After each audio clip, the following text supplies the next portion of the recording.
নামাজ পড়ছে বিশ্ববিদ্যালয়ের মুসলমান ছাত্ররা, আর তাদের নিরাপত্তা দিতে মানববন্ধন করছে হিন্দু ছাত্ররা।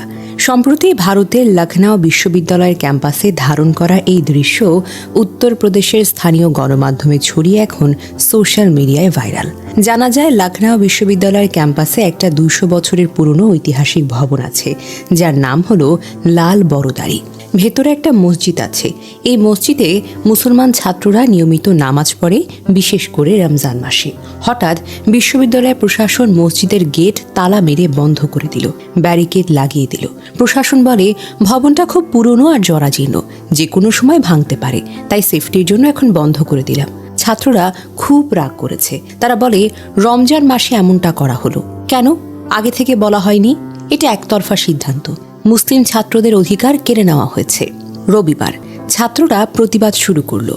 মুসলিম ছাত্ররা মসজিদের বাহিরে খোলা জায়গায় নামাজ পড়তে শুরু করলো। পুলিশ ছিল চারপাশে, কেউ বাধা দিতে পারে এই ভয়ে হিন্দু ছাত্ররা তাদের চারপাশে দাঁড়িয়ে গেল, হাত ধরে মানববন্ধন করে ঘিরে রাখলো, যাতে নামাজে শান্তি ফিরে আসে।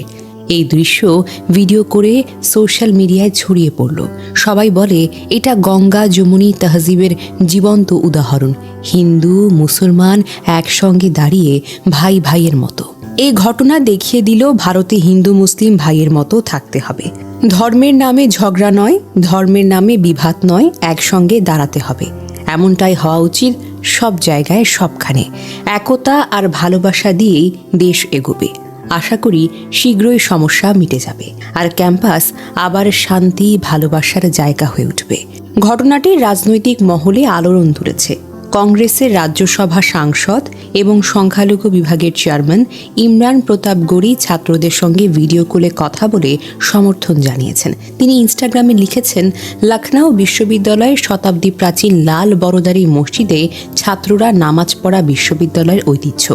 রমজানে এমন সিদ্ধান্ত কি বার্তা দিতে চায়?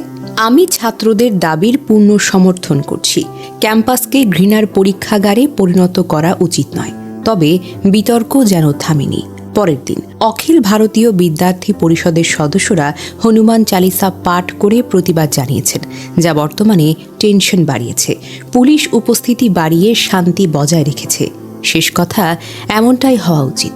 ভারতের এই ঘটনা আমাদেরকে মনে করিয়ে দেয়, শিক্ষা প্রতিষ্ঠান হলো জ্ঞানের মন্দির, যেখানে ধর্মীয় সহাবস্থানই আসল পাঠ।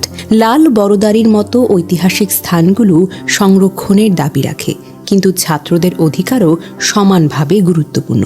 এই ঐক্যের গল্পটি ভাইরাল হয়ে উঠেছে কারণ এটি দেখায় বিভেদের যুগে ভালোবাসা এবং সমর্থনের শক্তি অপরাজেয়। আশা করি প্রশাসন শীঘ্রই সমস্যার সমাধান করবে, যাতে ক্যাম্পাসে আবার শান্তির আলোয় ফুটে ওঠে।